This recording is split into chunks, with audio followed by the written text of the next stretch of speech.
Hello. God, it's been a fucking day. DJ, I mean, I had Carol come in and yelling at me again Why? Why now? because Carol comes in and she's bitching that her son watched an inappropriate movie, and I told her it's not my goddamn fault you let your kid watch Hellraiser. All right, he put it on the counter when you were checking out fucking Dirty Dancing. It's not my fault. It's on her. Bad parents these days, man. What can I say? Teach me on. Hi, folks. It's good to see you We have guys. people here. Welcome to the DNN Cinema Vault, where we have all the movies that you could ever imagine. Corporate makes us say that shill. Oh God, so many movies, dude. So many. The backlog alone. Oh, I know. And then we run this video store. We don't own it, but we run it, even though we do all the work. Fucking Todd. Oh, Todd will never put a tape away. That son of a bitch. You know, he calls himself a GM, but he's more of a PM. Oh, he's definitely more than that, but got to be politically correct these days. Yes. Well, let's go over some stuff for these fine folks before we get into the main talking points. For example, what's going on with our lovely newsletter? Yes, the DNN Cinema Vault newsletter, where you'll find out about upcoming movies, news, video games, and a lot more. So let's start. First off, let's kick things off with a happy note by wishing one of our favorite actors a very happy birthday. Would you like to take a guess at who? Let's see. One of our favorite actors having a birthday today. Linnea Quigley. Give you a hint. Go for it. He has a passion for sweaters. Is it Robert Englund's birthday today? Today is Robert Englund's birthday. He turned 79 today.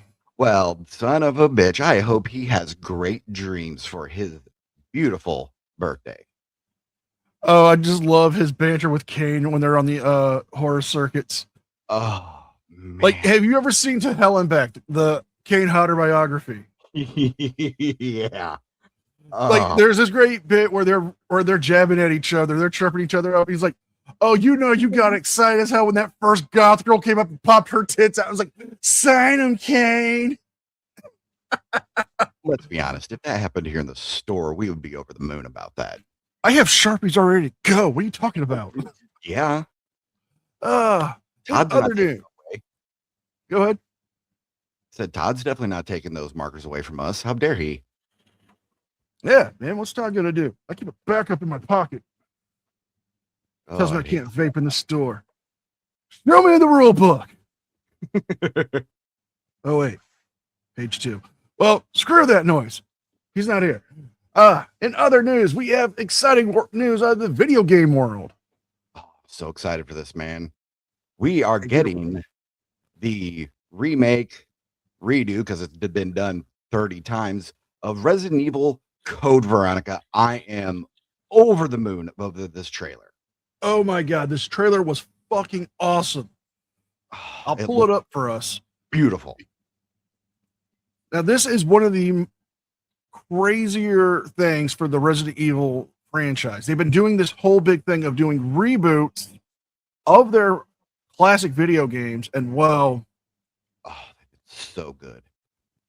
There's not much we can say unless you watch it, because this is truly a great Resident Evil game. Come on, play.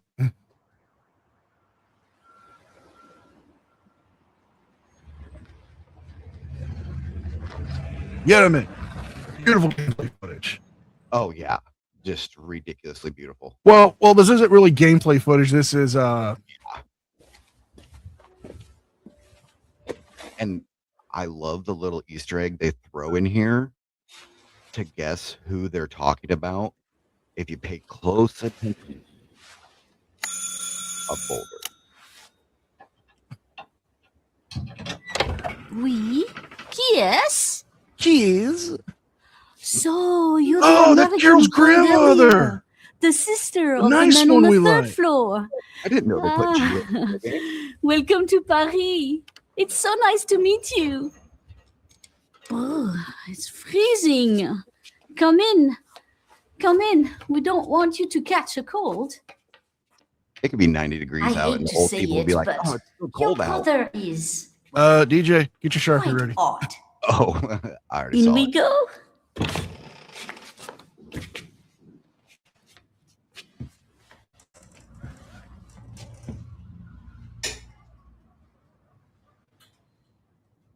Oh là là. Mais quelle pagaille. How did they This capture makes your such a area? mess again. Well, you see, I just cleaned it up a week ago. Capcom came to me. They said, "Hey, we need It's to like we a need to boulder study hole an through office here. that looks like somebody's living in there." Huh? I'm like, just go to the back. Ah, the delightful Oh, biscuit. accurate. I'm not gonna lie, it is very Sure, accurate to we my will notice if actual we help office. ourselves. Oh, I'm so sorry. It must be the maintenance man from this morning. Instead of it being Won't a be long. couch, it's a bed. I'll bring And some if I nice had room, coffee I'd to have go my with the good ass biscuit. lazy boy in here. It looks like the back offices of our rental store. Except ours has more liquor bottles.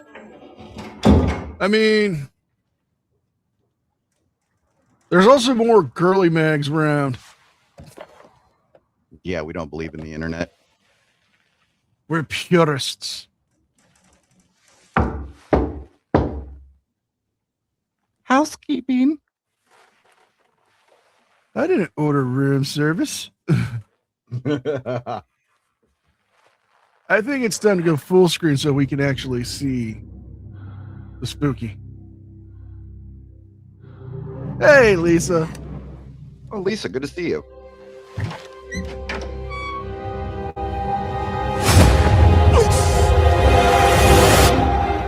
That touch? I believe that it's home. That's how you say hello to everybody who comes into the store.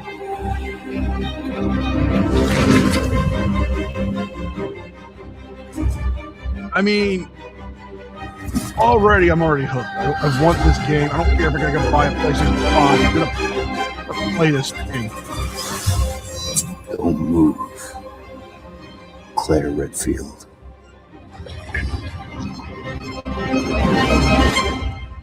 Oh god, that is so fucking awesome. No, they can't keep this exclusive on the PlayStation because Capcom is not a subsidiary of them for that. They can try it, but it won't happen. It's too popular of a game. Oh, I know. Oh man. So, So good. in other news, we have some upcoming movies and TV shows. That we do, sir. That we do. We have an update to one of the movies that we're going to be covering. A remake of the Sleepaway Camp movie is actually in the works. It was announced last September, and the original writer and director Robert Hertzka is coming back to do it. I mean, he did all the other ones, so I mean, Actually, no, wait, which one didn't he do? he didn't do 2, 3, and the unofficial 4.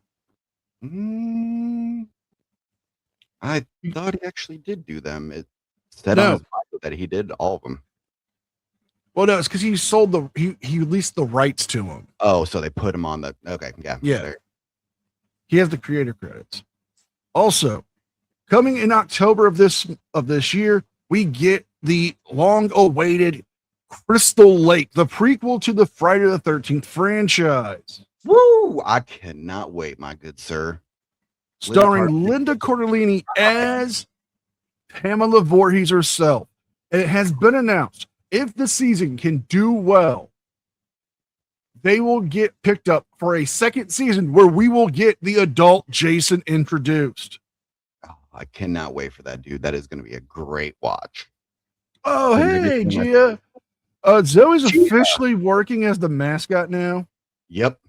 Literally in the thumbnail. Mr. Thomas, that's a great question. The Ernest Is it Goes- the Ernest Goes to Camp movies? No. Ernest Goes to Camp is a great movie, though. Oh, For a so good- Just a good laugh. I love the Ernest movies. May Jim Varney rest in peace. Fun fact, heavy smoker, but there is no photos of him ever smoking. Yeah, because he didn't want his fans of the Ernest stuff to see him doing that. Which Yeah, is because most of them were kids. He's like, I don't want kids to see me smoke. It's a horrible thing. oh man, those movies can never be redone. You know what I mean, Vern? Have you seen the documentary about him? Like he does this have. amazing Hamlet monologue, and then at the end of it, after this booming voice, he just does the, you know what I mean? Love it. He was a Shakespearean trained actor. People don't realize that. He just loved doing the goofy, folksy stuff, and love him for it. You know, he wanted to entertain. He didn't care if it was Shakespeare or slapstick comedy. He was going to go for it. Well, that's all we got for the news for this week. But Whoa. That's not true, sir. what do you got? At all. One of our favorite horror movie documentaries is coming back with In Search of Darkness, the 70s, and the trailer looks phenomenal. Should I? Oh, absolutely. It's going into those really, before the video nasties, the really like 8, like the ones you had to like go to a specialty shop for. I mean, just those old haunting movies that I just cannot wait to see. Now, I am a huge fan of the In Search of Darkness movies. They go into full detail of the decade that they are covering. You get actors, directors, writers, and Propsmen, stuntsmen, just everybody. I mean, it is so thorough. It's literally my favorite of all time. the music is just balls to the wall awesome. Return Ooh, look at the popcorn. to the golden age Truly the golden age of horror. of horror. In Search of Darkness 70s. I see you shiver with anticipation.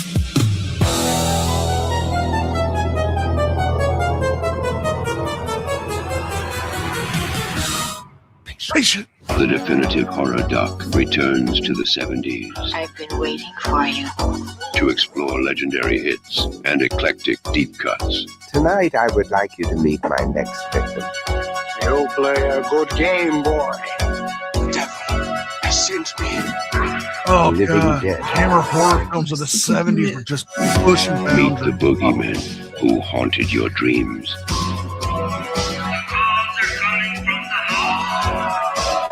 The blackest eyes, the devil's eyes.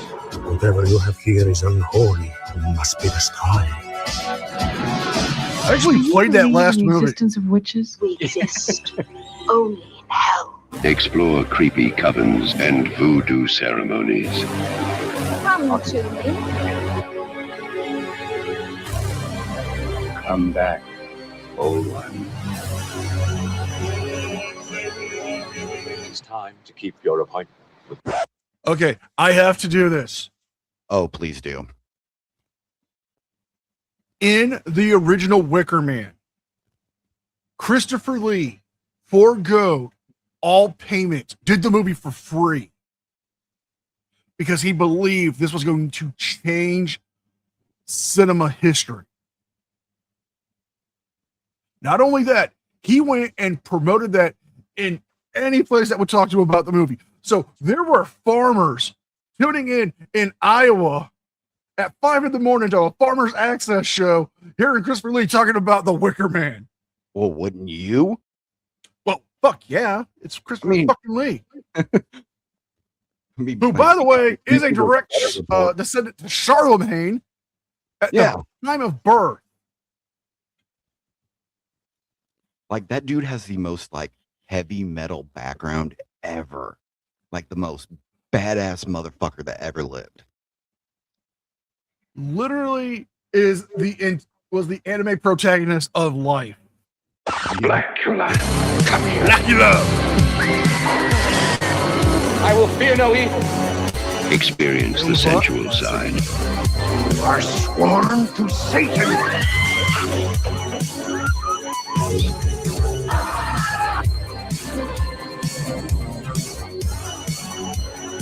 Every day there's gonna be more. It's safe to assume it isn't a zombie.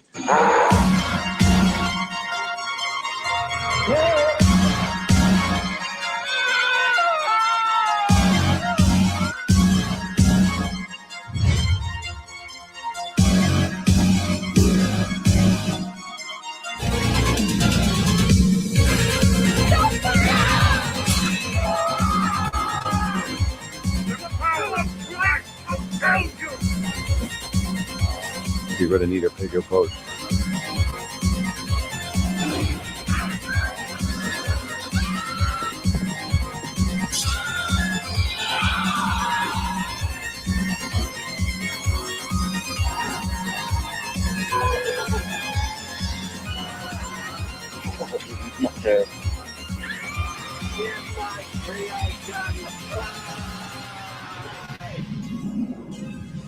Man, I might have to pre-order that. And In put our search of game. darkness. I'm definitely going to try to 7 pre-order it.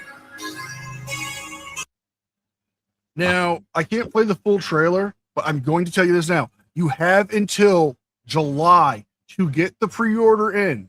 If you do, not only do you get everything that you saw, you get the Blu-ray, the book, the certificate, you get your name in the credits, you get a digital soundtrack, which those digital soundtracks are fucking awesome.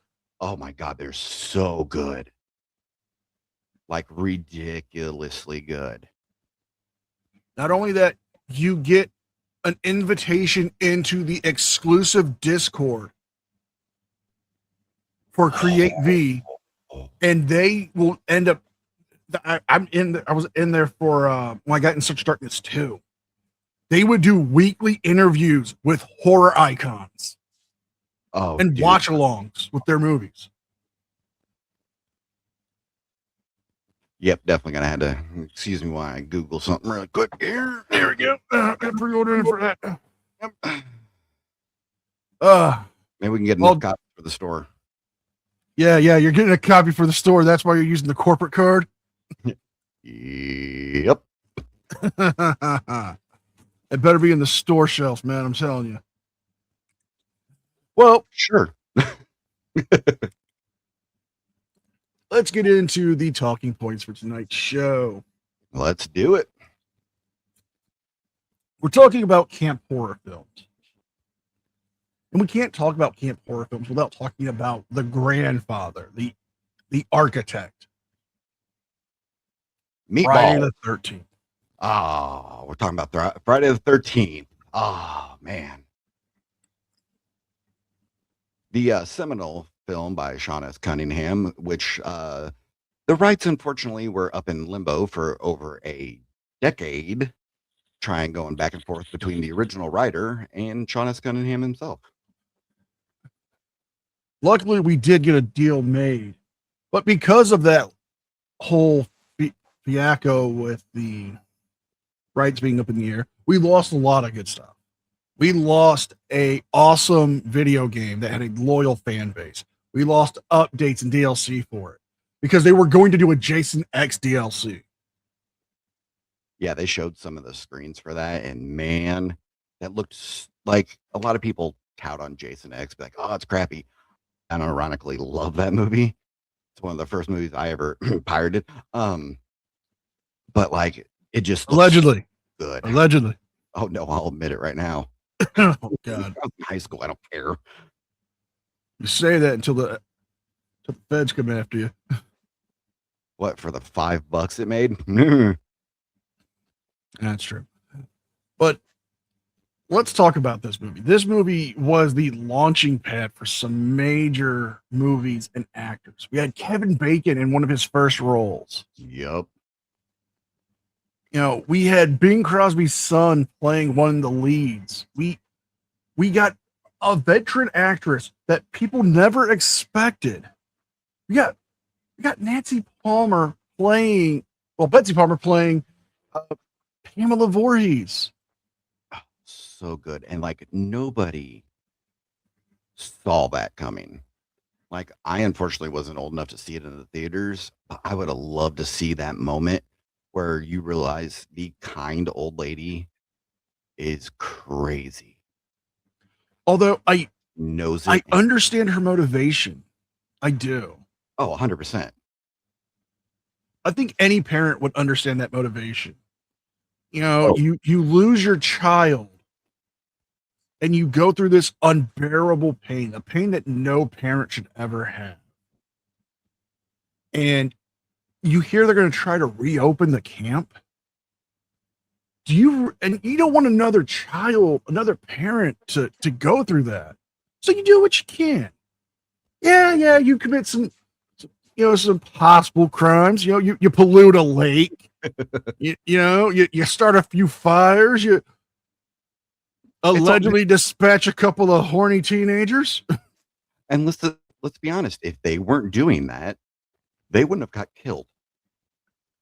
She came back and saw they were doing all the same crap over and over. You know what? Good on you. I mean, when she was alive and she would go to the conventions, people are giving her their children to hold, and they're asking her, and she's asking fans, why do you love her so much? She says, we understand. We get why she did it.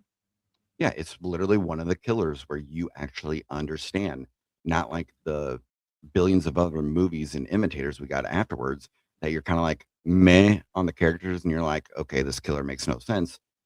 She made sense. A grieving mother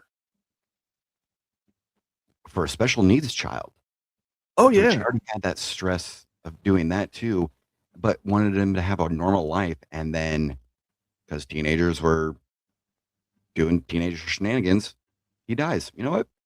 I understand. Oh, yeah. I mean, one of the craziest things about that, if you look at the entire movie, is the fact that they actually shot on a campground. It wasn't a set. It wasn't, like you see a lot of days now. They'll just go and build a set, or they'll find some cheap little rinky-dink cabin and like, oh, well, we're going to shoot here, guys. Do you know the name of the camp? Not off the top of my head. I can't. It's one of those stupid things where like you watch a bunch of documentaries and you're like, it gets stuck in your head. The camp is called Novi Bosco in Hardwick, New Jersey. Lisa, that question has been asked throughout the years. So What? originally, like John Carpenter, Cunningham, all of them just saying they're not punishing them for having sex. It's because they're not paying attention to what's going on. That's why you have the mystique of the final girl who's a virgin or what have you. It's because she's paying attention. That Jamie Lee is the prototype for that. She is all and everything in that because she was actually paying attention.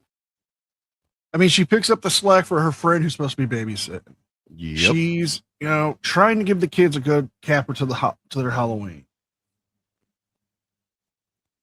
I But love Halloween. but it's honestly not. It's not that they're punishing them for having sex. It's like DJ said, they're not paying attention. And even Sean Cunningham, when he did interviews and asked him, well, what is it? Well, they're not talking about they're doing this like a Christian moral thing. No, it's just, we just thought it was a good, plot device. And it is. It makes sense. Like if you're not paying attention, then The fuck was that? yeah, exactly. I mean, case in point, you got in Friday the 13th movie, one of the movies we're talking about today, Kevin Bacon's death. just got himself a little something, something, hitting a little something, something. Next thing you know, a little something, something comes through his neck. I mean, it's ironic that happened, but it's just the effect itself was awesome. What they did was they made a torso mold of Kevin Bacon. Then they made a fake neck, had him lay under the bed with his head there. And they stuck the arrow through. And when the arrow was coming through, the blood wasn't coming out. So they took a tube and blew, and that's what makes it shoot out more. It's such a good effect. Such a good effect.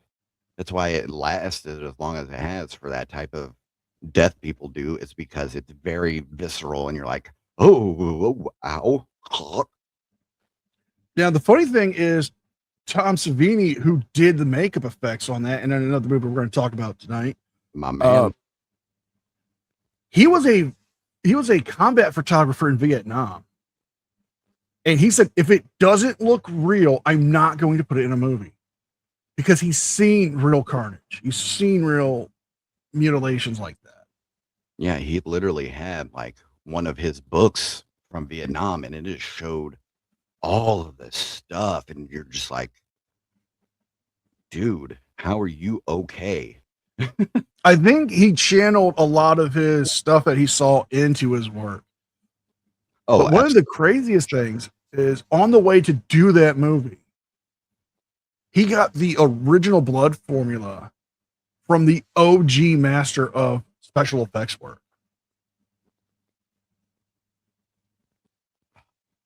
Can you imagine going to that meeting and just being in greatness? It was with why am I blanking? Of course I'm blanking.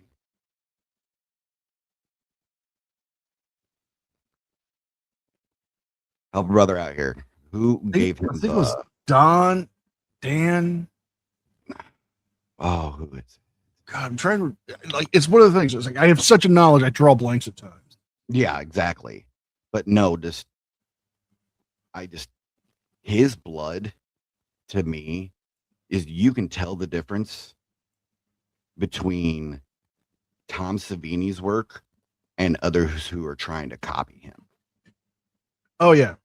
Like, it improved over the years, especially when you look at, the work he did on Dawn of the Dead, Oh, and then going into Friday the 13th. It completely changed.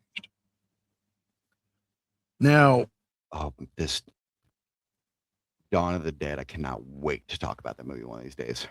oh God, we're gonna have fun with that. But what scene stands out the most to you in Friday the 13th? Friday the 13th. I want to say it's like, everybody will go for the head chopped off, the axe that hits light before it hits her face. But I like the Jeep moment where it's ramping up. You're a little unsure. Then your head goes, wait, what the hell's going on? And then when she jumps out of it and starts taking off, I'm like, okay, I'm in. I'm Annie, there. where Beautiful. Annie's running through the woods trying to get away. Oh, by the way, the makeup artist was Dick Smith. Dick Smith. He probably was a Dick Smith too. Well, he was happily married for a long time, so. Thank you. Yeah. What about you? What scene, what moment stands out for you? Honestly, for me, the scene that stands out the most. You're gonna say boobs, aren't you? No.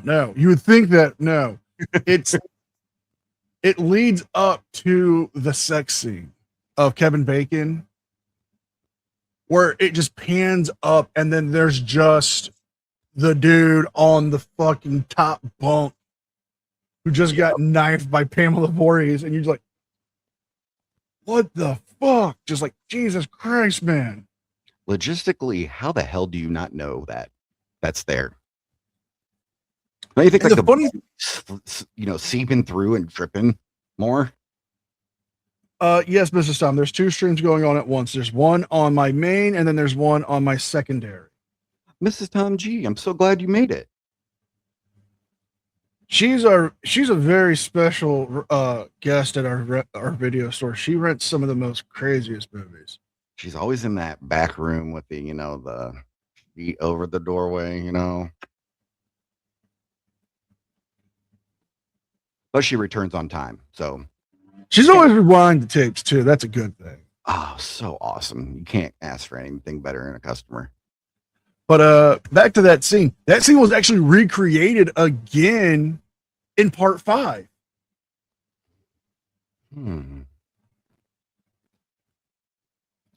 Like everyone's gone to bed inside the house, right? Yep. Okay. And there's that girl's, she's taking off her dress, so she's just in her underwear, getting ready to go to bed. So we got a question. When are we're not going to have any Mel Brooks in this particular episode. However, we will have an episode dedicated to Mel Brooks because there are so many moments from his movies that we could just have fun with. That might end up being a 2-parter. I will say this. One of my favorite Mel Brooks movies is Blazing Saddles. Yeah, we're going to have to get somebody other than us to come in and I already know the best person to get involved on this one. You ever hear of Tones Overthinks It? Oh God, yes, absolutely. Perfect. Huge Mel Brooks fan, and I know if I said, "Hey, we're going to just talk about Mel Brooks," it's like, fuck it, I'm down. We are going to have to censor ourselves so hard for that episode. My favorite line. Oh, boys, looky what I found. Where the wild women at? Or, damn it. Gets me over that. I can't help but laugh at that. Or, excuse me while I whip this out. Oh, so good. Although I think a second best line in that movie is Mongo. Just Mongo said. Oh, Mongo straight. But Mongo, why do they care about the choo-choo coming through town? Don't know. Mongo just pawn in game of life. Yeah. Yeah, we will be doing those. Do not worry about that. We are going to have a blast with that. Well, seeing as we've talked about Friday the 13th, let's talk about one of the early imitators. Oh, very. 1981, The Burning. I'm going to say something that might get my cred pulled. I think The Burning is far superior to Friday the 13th. I want you to defend those actions, sir. Okay. So, yes, the whole thing with the killer, little meh, when it comes to how he got created, but cinematography, the casting, like the acting alone, like everything about it to me it was more open. It gave you more sense of the camp around there. It gave you more sense of where they're going. With Friday the 13th, it felt very claustrophobic. I will agree with that. Yeah, like the funny thing is, The Burning, it was supposed to be done before Friday the 13th. The script and everything was done. It just, there's some shenanigans behind the scenes. Let's just say that. I think if The Burning would have came out before Friday the 13th, we'd been talking about The Burning more than Friday the 13th. Oh, yeah. And I want to thank NCR News Network for gifting out 5 free memberships. They went to Mitch52301, Articoto, Kelly Davis, Bass Glow, and DB Cooper. Holy shit, we finally found DB Cooper. Yeah, and he's here. Damn, that NCR is a handsome son of a bitch. I'm just going to say that. Wow, because you said that, he just gifted out another 5 memberships. Yeah, look at that. Oh, it makes my little heart happy for this tiny little video store. Check out our selection in the back. It's amazing. Just remember, if you go there, we will ID you. But if you slip us a $5, we'll say you're 18. I don't know what you're talking about. I never heard that. Oh, it was your policy. Hey. What Todd doesn't know won't hurt. That is true. I'm just trying to help the community. Ooh, Let's sister, we see actually have a who got movie. It's called Hellraiser. It's over there in the horror section. The last 5 memberships went to Crazed 571, Wizard Dragon, Jason Bigger, Ed Chi, and Mike O'Brien. Congratulations. That is awesome, you guys. Thank you for being a part of this. We really do appreciate it. And thank you once again for the handsome NCR. Oh, thank you. You're making me blush. I'm getting all verklempt. Oh, no. Oh, we can't talk in that voice. Might get struck. Get hate watchers. Although, hold on.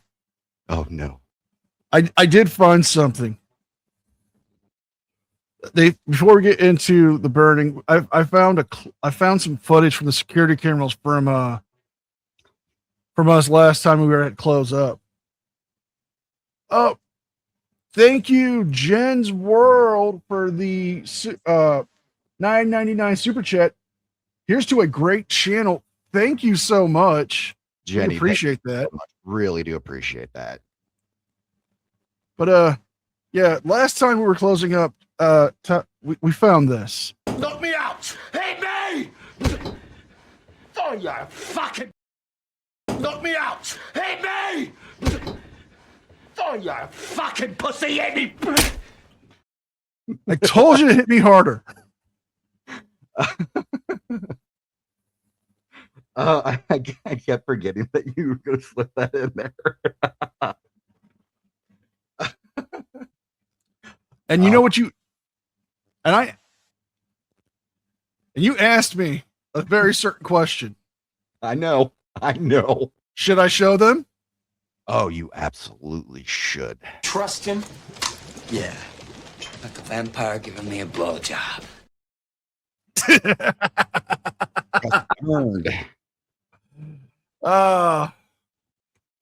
That is actually from one of my favorite movies, Class of 1999. So, The Burning, since some people probably don't know what it is, just basically give you the rundown.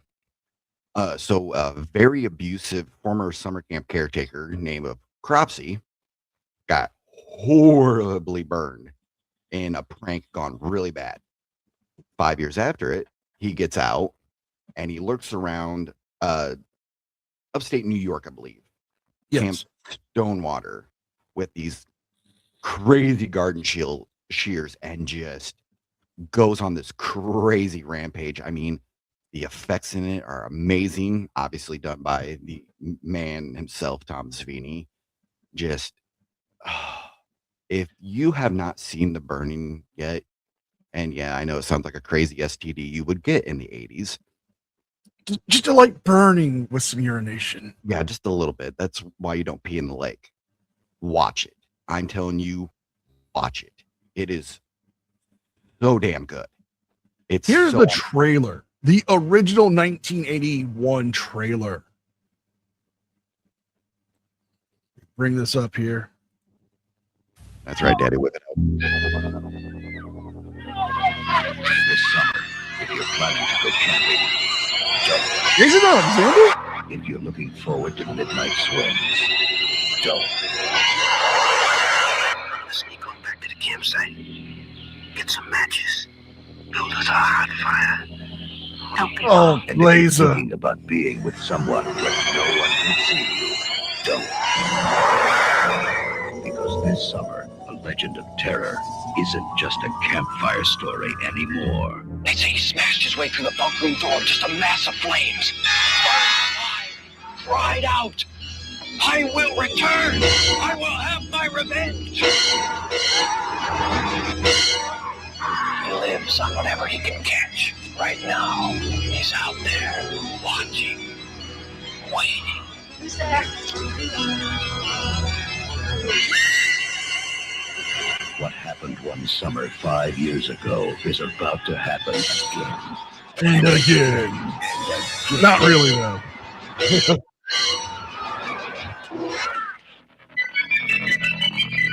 The Burning. Go to the doctor and get a shot of penicillin.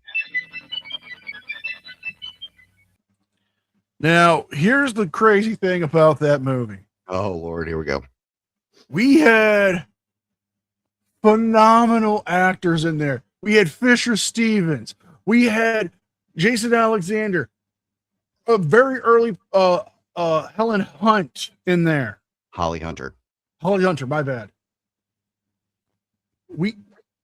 We had so many actors and actresses in that movie, and it's such a good movie. I'm not gonna lie, it's a great movie. Jason Alexander steals this movie. He is so good, and you could see why he went on to be a big star. Like, so damn good in this movie. Oh, I know. Like, he literally, like, when you start watching, you're like, oh, it's a group of these people, but like automatically the stuff he says, the way he acts, perfect. It's just rapid fire with it. Now, the actual horror You want story behind this whole thing, believe it or not, this movie was written and produced by the horror of Hollywood himself, Harvey Weinstein. Sorry about that. I got a phone call from Dwayne. He wanted to know if we had the Best of Garth Brooks concert series. So, get We ready do for have him. the Live in New York one still in stock. Yes, Get it ready. I got you. Don't worry. But yeah, Harvey Weinstein. Oh my God. He and his brother have ruined Hollywood. Yeah, like their stuff is pretty damn tainted because of what they did, and they deserve to burn in hell, obviously. It's just like, damn, man, I cannot believe that. Now, one of the things is we know about Harvey Weinstein. We know about the trial and the accusations. Well, apparently he wasn't a creep after he got into power. He was a creep beforehand. He actually, well, harassed a assistant on set. But getting away from that, we have some actual great notes about this movie. Oh, so many. So Kick us let's off. start off with a big one. Now, originally it wasn't going to be called The Burning. It was going to be called Crops, based off the urban legend from New York. However, once they heard that another movie was going to be coming out, they changed it to The Burning. And that was a movie we were actually planning on talking about, but we didn't have time. It's called Madman. It's essentially just like The Burning, except for it's in the whole plot is a campfire story comes alive. But that movie had its own issues with it being an uncredited, ununioned shoot. Yeah, and you can't mess with the freaking Screen Actors Guild, or they send people to break your knees. Also in The Burning, we had Tom Savini doing the special effects again, and the iconic raft scene, which is just it is fast paced, just crazy execution of teenagers, but it was done so simply. Oh, very much so. Like the edits and the quick of everything was just mwah, perfect. Now, something that's going to blow people's mind is there's a scene where Cropsy brings the shears down across a guy's chest and it just bursts open. That was done with strings. A lot of that was done with strings, just old fashioned, pull the string, bust the blood pack, fake skin on the one girl's forehead, just pulls back. Fisher Stevens has a scene where he gets his fingers chopped off. It shows a scene of the actual shears around his fingers, then the cut with hot dog fingers, like literal hot dogs. Also, Tom Savini actually turned down Friday the 13th Part 2 to do this movie. And the ironic thing is, there is identical scenes with The Burning and Friday the 13th Part 2, and that's the campfire scene. Yep. You know, you see in the campfire scene, you see Tom Savini, not Tom Savini, but you see the actors telling each boogeyman story. You see the whole Cropsy in The Burning, and then you see it with Jason in Friday the 13th Part 2, and they line up beat for fucking beat. Yeah, pretty damn much. Which is crazy to think, like, who told who was working on which gag for that. It's very interesting on how some of that stuff plays out. I honestly believe that The Burning, out of all the imitators of Friday the 13th, is actually one of the realest ones that are just the better one. You know, I mean, you got good acting, you got good special effects, you've got the music actually sounds like a giallo or a European film, but it's because they use a prog rock artist to do the music. Well, and the sound mixing in this movie is actually really damn good too. Like, you could tell they had a little bit more money than Friday the 13th did, because like the ambiance with the music, the score itself, the actual music. Yes, Lisa. Yes. Yes, he's sex with the Machine from Dust Till Dawn. Yes. Now, Tom Savini actually wanted to be an actor, and he did some acting. He actually shot an old school bootleg VHS horror film, The Ripper, baby. That movie is terrible. Yeah, And we'll still watch it. Oh, 100%. Duh. What do you think we watch? Good stuff? I only watch the finest of art house films. That's right. You're not going to hear us talking about Titanic on this film, on this thing. I mean, maybe if you pay us enough. There's not enough fucking money in the world. I don't know, 2 G's, a G each. Damn it. Yeah, you know what? I'm a hoe, but I'm not a cheapo. Oh, God. But back to The Burning. I honestly think it's a standalone, just good damn horror movie. Like everybody else had, you know, it had the sequels to kind of fall back on that. People are like, oh, I love this movie. It's like, oh, but I love the original well, but like they built it up in the other one. This film by itself, boom, beautiful, perfect 80s horror to me. It is. It's one of those movies that you could put it on any time of the year and it's perfect. Lisa's wanting us to do a whole episode just on From Dusk Till Dawn. Oh, absolutely. We can do that. Oh, 100%. I will spend 20 minutes alone talking about Quentin Tarantino's foot fetish. I'm going to say it. Selma Hayek helped jumpstart. Ooh, buddy. God, that outfit, those moves. Still got it going on, too. I'm just saying. Oh, yeah, 100%. No, you can't. Well, actually, you probably could buy me with a homemade meal. Never mind. My only advice or statement to that is this: thrill me. My man. Okay, that you know what? That I'm gonna start working this into our little thing here. Would this movie be better or worse with Tom Atkins in it? Oh God. You're gonna hate me for this, but I'm gonna defend it. Go for it. No. It would not be better if Tom Atkins was in this. I'm a huge Tom Atkins fan. I love him. I love his work. Phenomenal actor, just a great sweetheart of a person.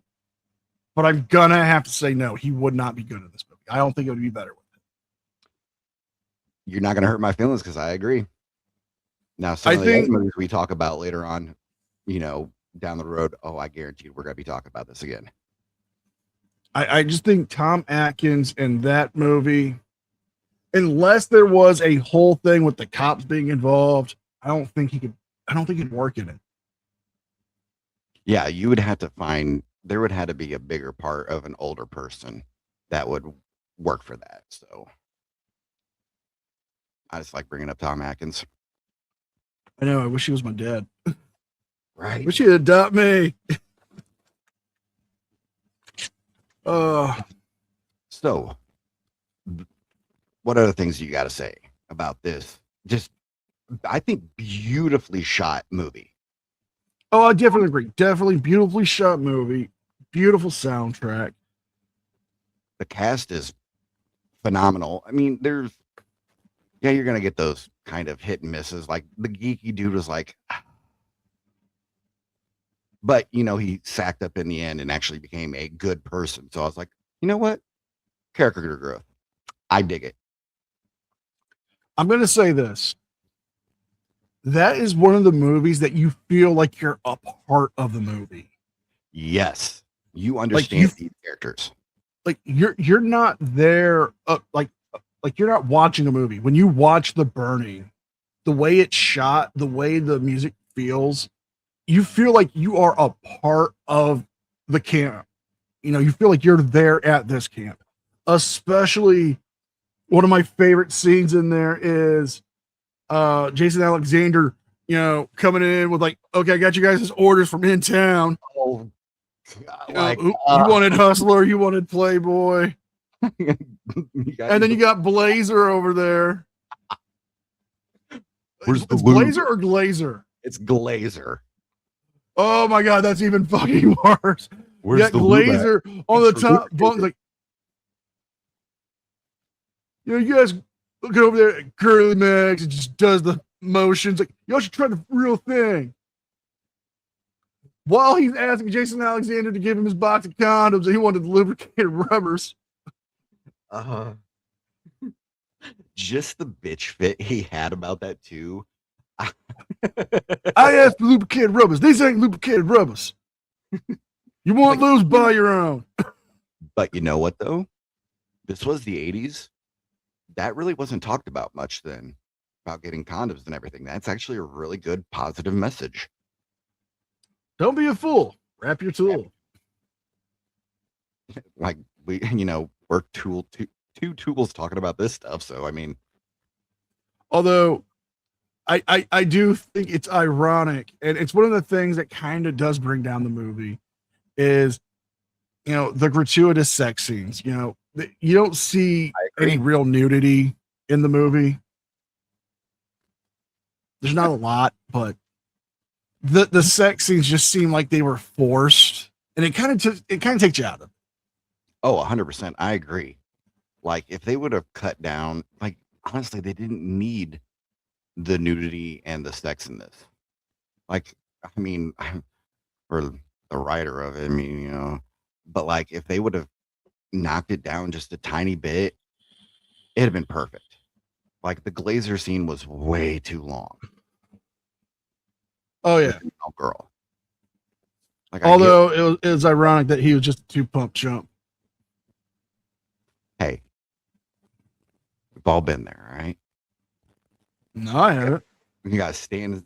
Well, yeah, but like when she asks you, "Are you in that yet?" You're like, "What are you talking about? I'm already done." That's never been my problem.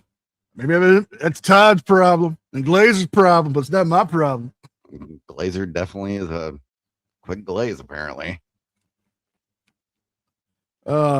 Like anybody who's been to camp or just gone camping or everything, literally look at this film and be like, okay, I understand these characters. I understand why they're messing with each other and like the different quirks and everything everybody has.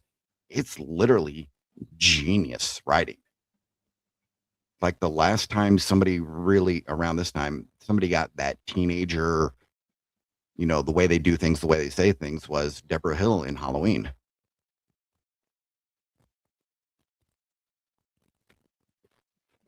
Yes, Damien, it is down the second aisle, 3 rows down in the action section.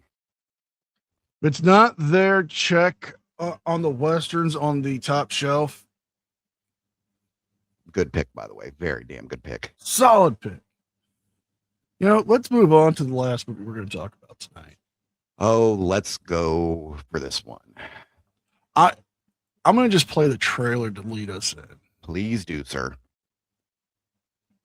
Again, this is the original trailer.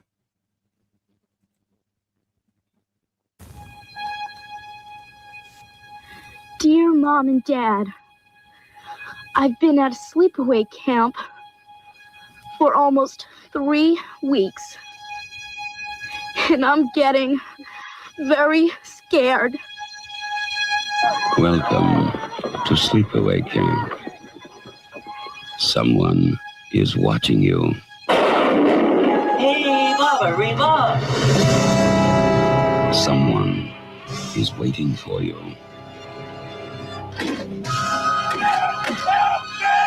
Someone wants to scare you to death.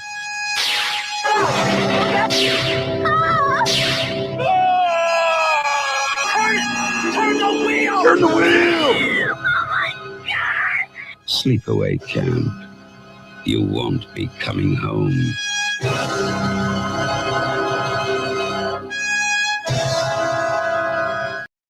Oh, God, Sleepaway Camp. So been a while since I saw this movie, and I rewatched it for this, obviously. And I'm just laughing the whole entire time just because the overacting was cracking me up. Like the Martha scenes, just, oh, well, I don't know. Well, I guess I do know. I'm just losing it laughing. And I think it's genius. Well, we will talk about the twist of that movie. Oh, we absolutely will. Because I have information on that about that as well. But oh God. Ugh. So that was the first movie Felissa Rose did. She played Angela. And her whole thing for the audition was, because there's not a lot of dialogue for it, was to sit there and stare and eat a candy bar. That's how she got the role. And she's perfect.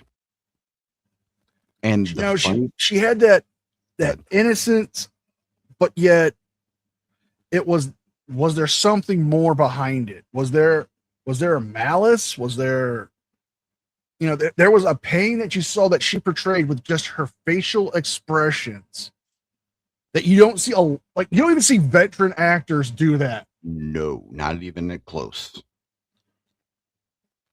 But I have a fun fact. Oh, please do it.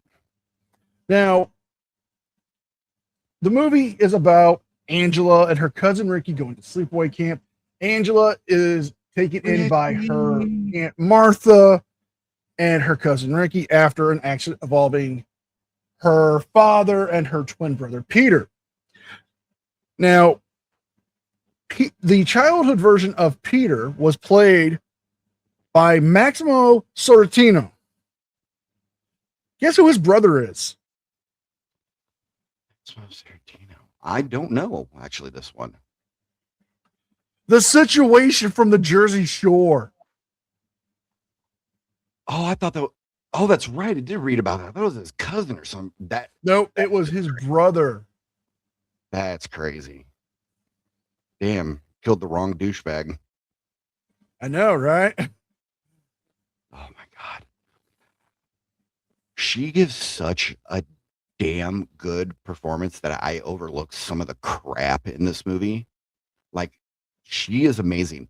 I was watching this again, obviously, redo it in my head. And I had to stop it because I realized 11 from Stranger Things, the writers and everybody, made 11 basically the good version of Angela. If you watch her mannerisms, her eyes, everything, the way she speaks, how she walks, it is dead on for 11. Not to mention, you look at that movie, you have a cast of just pretty much children. Yep. And all of them, it's just, the director and writer want it to be like an actual camp, what the actual camp experience is. And it's mostly just, the Lord of the Flies. Pretty much. All of them are pretty much assholes, which, yep, teenagers. And you have children in charge of children. We have to talk about some of the characters in this movie. We have Ricky, played by the late Jonathan Tiersten, who we just lost last month. Yeah, may he rest in peace. Playing Ricky. He was phenomenal. And 100%. He was a great actor. He was, you felt like when he was sticking up for Angela or Felissa Rose's character, you feel that that's an actual protective cousin, brother, like vibe you got off of it. Yeah, like the scene where they're throwing water balloons at her from the roof, and he goes out there and just curses them out. And you bricks, yeah, suckers. Yeah. I was like, you know what? I believe that. That was emotion. That was raw. Yeah, like it is. The ending did not do his character justice, but I understand. Well, there's the thing about that. Yeah. In the script, it was written that Ricky was going to die. However, the director liked the performance he got from Jonathan Tiersten. He's like, you know what? I'm going to change this. Oh, yeah. And this is another one of those horror movies where you understand the killer's motives. I mean, you have the fat cook dude who tries some very unsavory stuff, and the whole time I'm like, yeah. Okay, you brought it up. We have to address the elephant in the fucking room with him. Yeah, we do. Okay, so out of all the victims in the movie, only one survives, and it's the cook Artie, who is let's just face it, he's on Chris Hansen's watch list.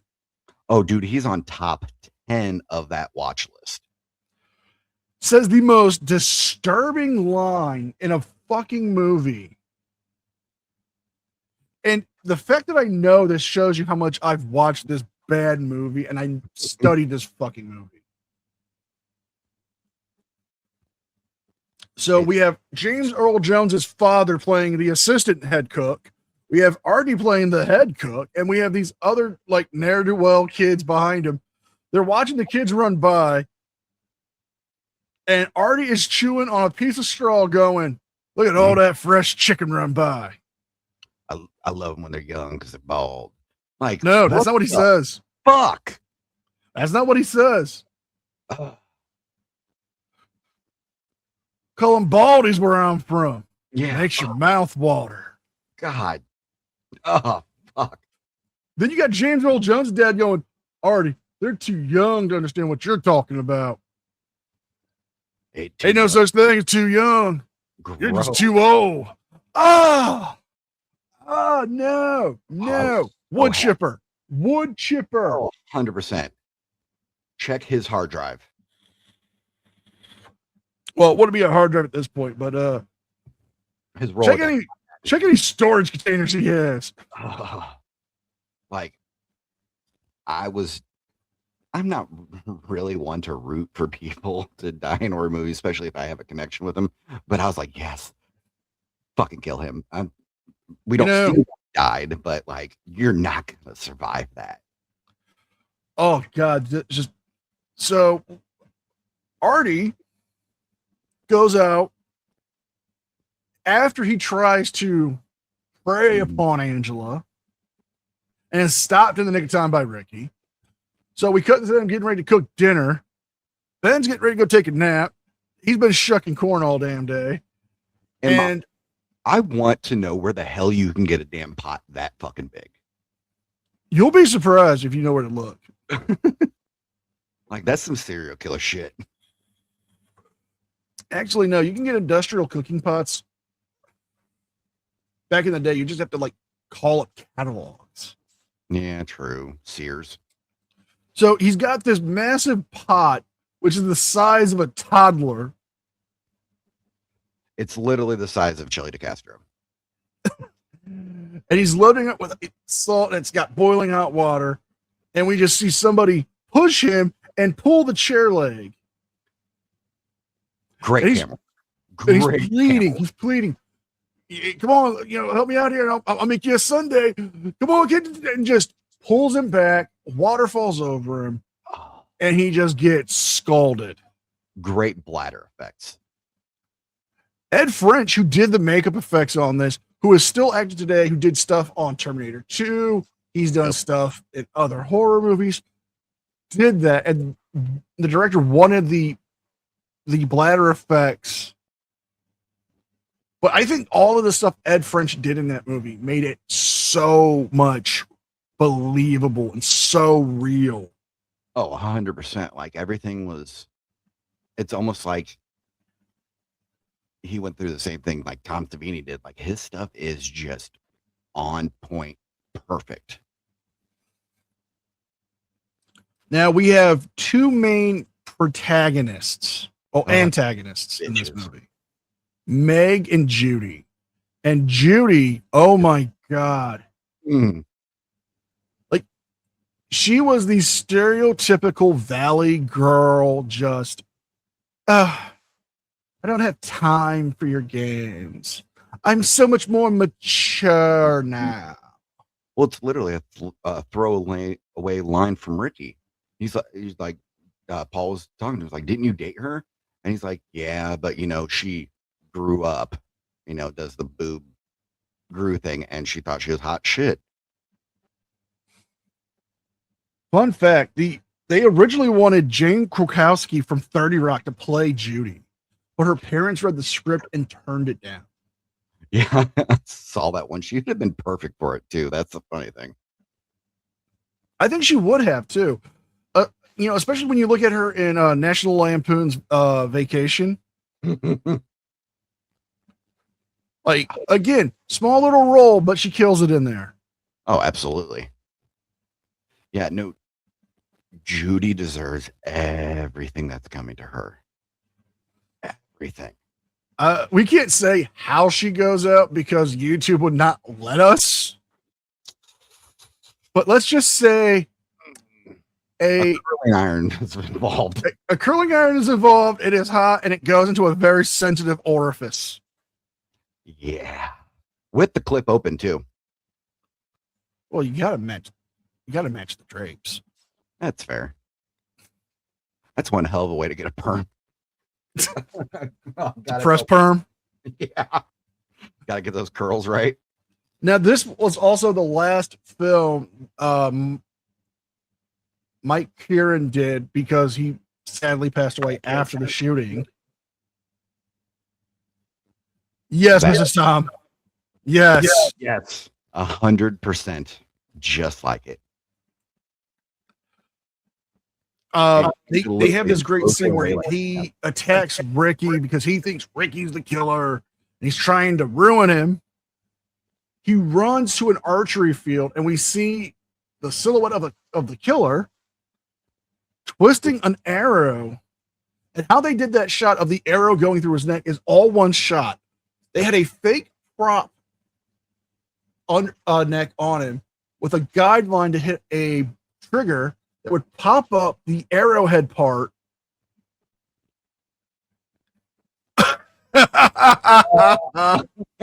We saw it at the same time. God damn you, Damien. You're not wrong, though. Now, here's something else. That's all one shot. It's beautifully done. It's beautifully done. The lighting in the background, just the backlight on the killer going on to him, and then that arrow pop. Perfect. Now, this is the point. We found our older character, kind of crazy. Would it be better, sir, if Tom Atkins played that part? I don't think it'd be better if he played the role of Mel. I think it would have been better if he would have played the detective, the cop. Oh, Ronnie with his fake ass mustache. Well, yeah. I think Tom Atkins would have made a better cop. Or Can you imagine that cop? You know how he comes out at the end, gets out. The kids are all screaming, "This is going on!" And you hear him go, "Thrill me." we could do better than that. Thrill me. My man. I was waiting for that.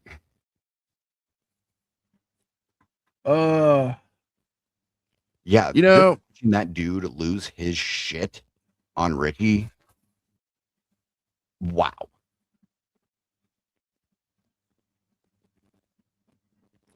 now we have to talk about this because this is something that people don't realize. This movie was actually really, really good. It's actually uncut because when he submitted it to the ratings review board, oh, Mrs. Tom gifted 1 membership. Mrs. Tom, thank you so much. We really do. And it went to Damian Paxton. That's wow. After that comment, he gets that. The film gods are on your side, sir. They very much are, sir. Oh, we're gonna have to talk about Australian films too one day. We get to talk about some of those. Australia does not exist. It does exist. God damn it. We keep having this argument. Not in this store. It does not. I'm gonna tell you what. It exists. 'Cause if not, how did we get Priscilla, Queen of the Desert, over there?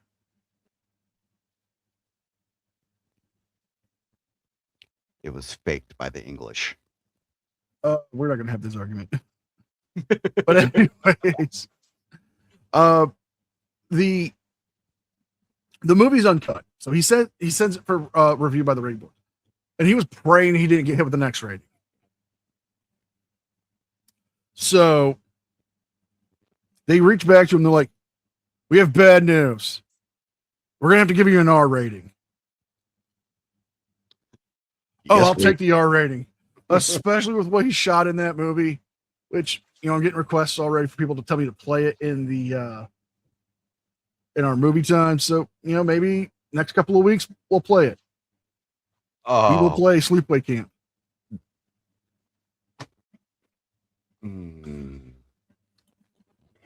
Just read a comment. What's that? Cicero says Priscilla is uncut too. Just saying. Oh my God. Brilliant. Brilliant line.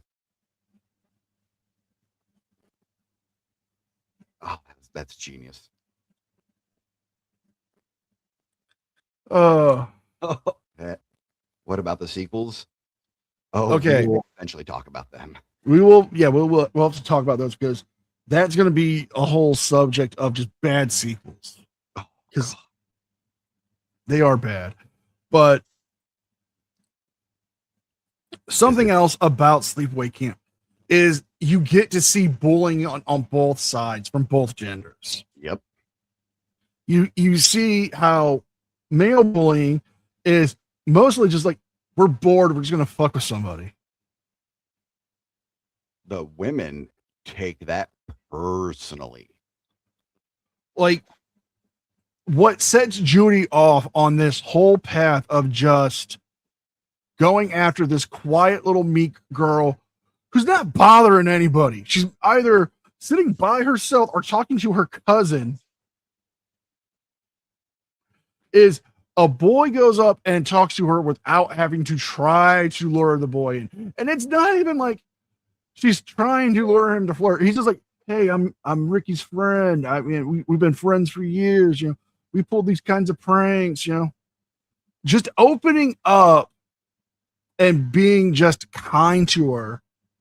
It's almost like that bit from The Simpsons when Homer was in the institution, and it's like, we call him the chief. He's been in here for since 1971, and he hasn't said a word since. And he just goes, "Hi, hello," and they're all just like, "Oh my god, oh my god!" It's like, what? Just something. None of you ever talked to me.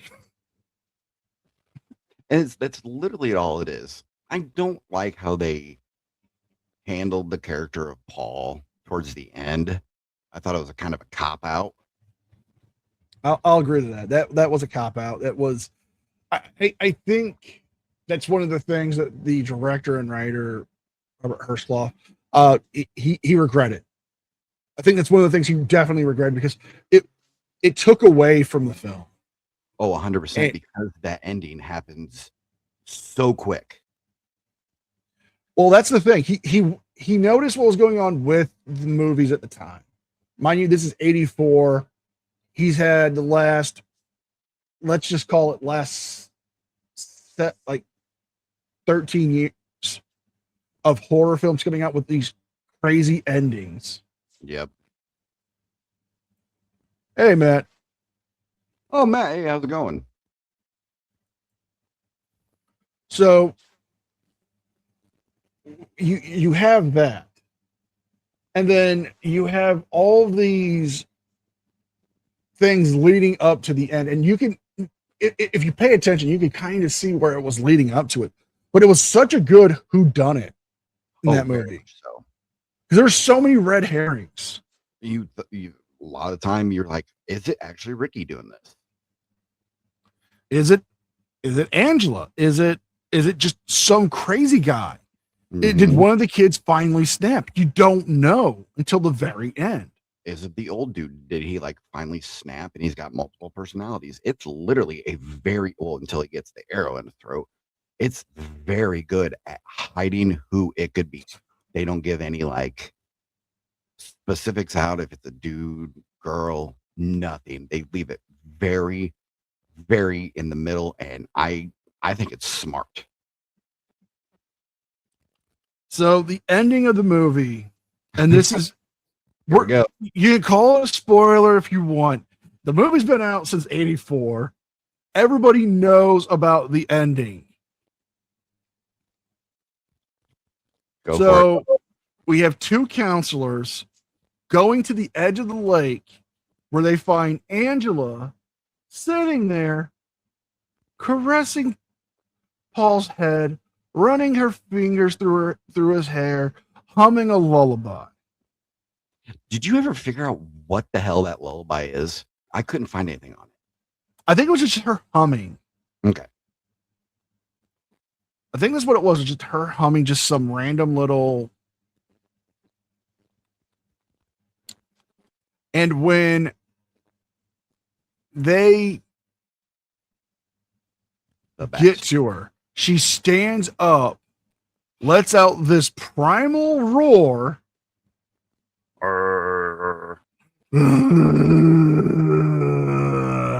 It's haunting. Drops Paul's head and is fully naked, and it's revealed that Angela is a boy.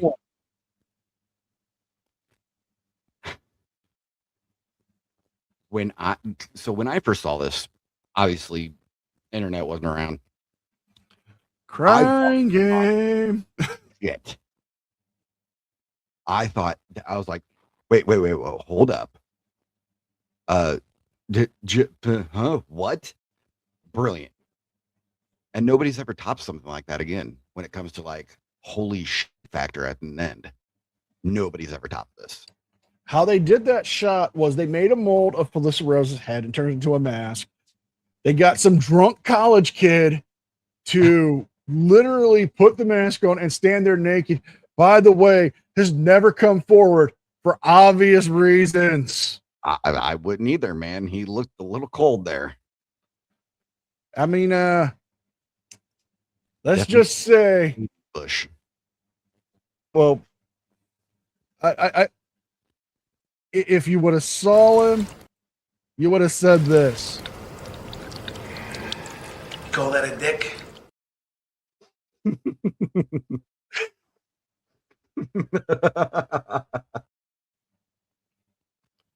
Oh,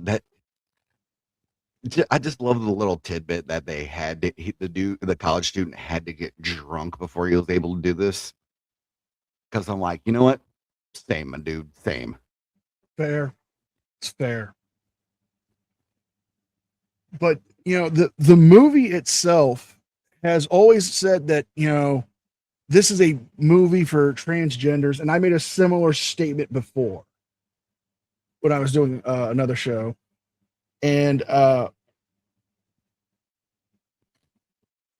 DJ, it looks like you got some new subs. Oh, damn. I appreciate that. Really. Thank you from the bottom of my heart. I really do appreciate that. Yeah, if you guys want to help out DJ, because, his channel's not monetized, he's just getting off the ground, subscribe to his channel. There's a link in the description box for it.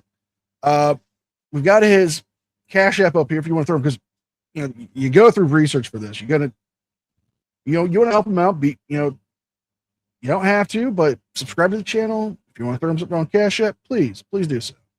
I appreciate every one of you who's tuning in. I really do. Like We greatly appreciate you guys joining us, because this is a passion for me and DJ. Oh yeah, we've been talking about this type of stuff for months on end.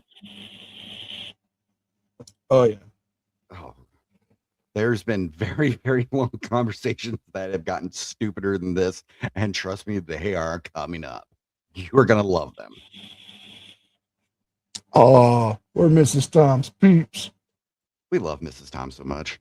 She's so She awesome. is just a sweet woman. And if you don't love Mrs. Tom, get the fuck out of our store. Absolutely. That is a sign up there. She gets all our videos for free. You say anything negative to her, I'm throwing you out. I will cut up your rental card in a heartbeat. I've done it. Oh. Anybody goes against her, I'm burning down the world. But you have people say that this is a transgender movie. No, this is a movie of child abuse gone fucking wrong, because absolutely, Aunt Martha. It turns out that Peter was the child who survived, not his twin sister Angela, and his crazy ass Aunt Martha did not want another boy in the house.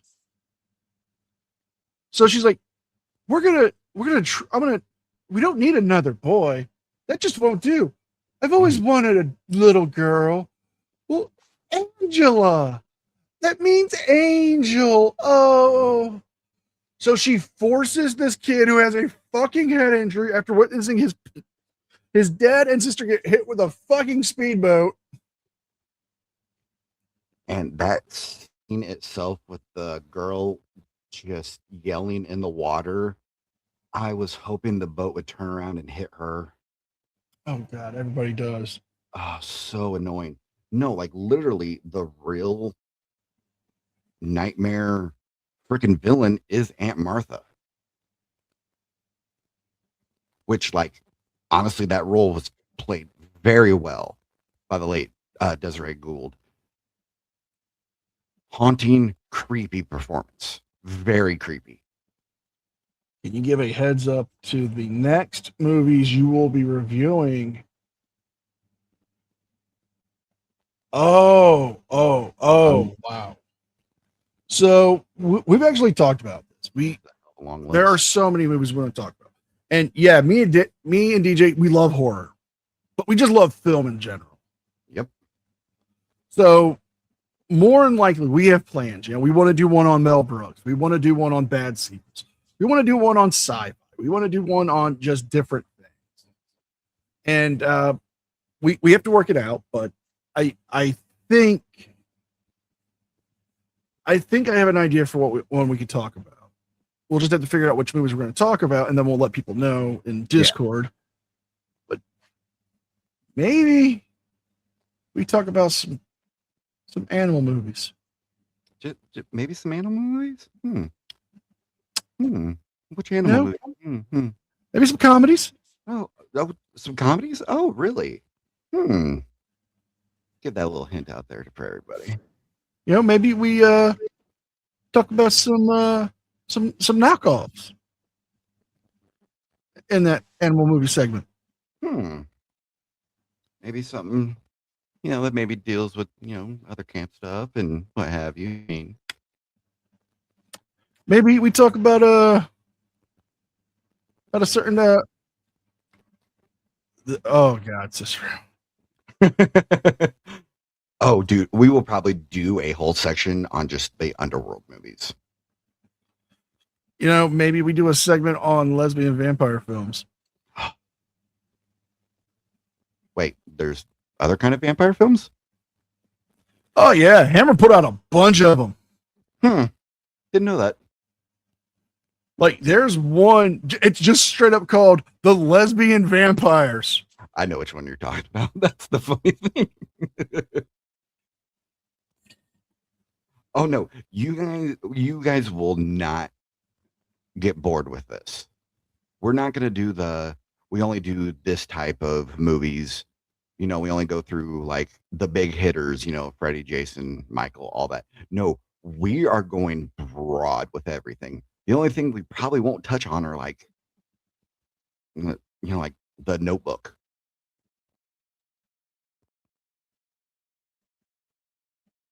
What about movies about alien eggs? Yeah, I know quite a few. I mean, literally, we could talk about aliens and Spaceballs in the same breath for that one. Abraham Lincoln Vampire Hunter. Oh, the way he swings that axe. So presidential. Okay, we're going to have to do one on the Asylum so we can talk about the many knockoffs they did. Oh, God, that fucking film company has ruined so many movies. We're going to talk about a lot of Charlie Band movies. We're going to talk about actors that you're like, what? They did that? Yeah. Oh, we're going to do that. Some of the things that we have found, the movies we love that have actors in it, you're like, wait, that person was in it and they did what? You're going to be like, no way they did that. Trust me when I say this. Horror and sci-fi were a great start for a lot of big name actors and actresses. I'm seeing a lot of people talking about The Notebook. I'm just going to say this. I found this reel the other day, and it is the God's honest truth. That movie might be the most beloved movie by women because it's the most romantic story. No, that is the worst romantic story of all time. 100%. And this guy breaks it down the best. He's like, okay, so if you haven't seen it, guy and girl fall in love, but the parents of the girl don't think the guy's good enough. So she breaks up with him, goes to college, meets this other guy who's in the army.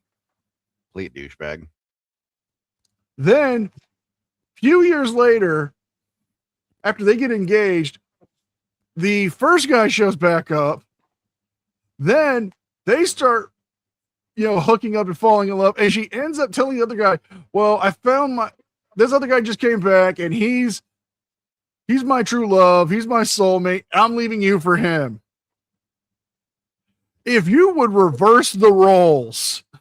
Oh, 100%. That movie would never That would be the most hated movie by women. Oh, 100%. Just think about it. Think about it. It's like bombed so hard. Think about it. You can't do that movie for a guy. Well, they kind of did.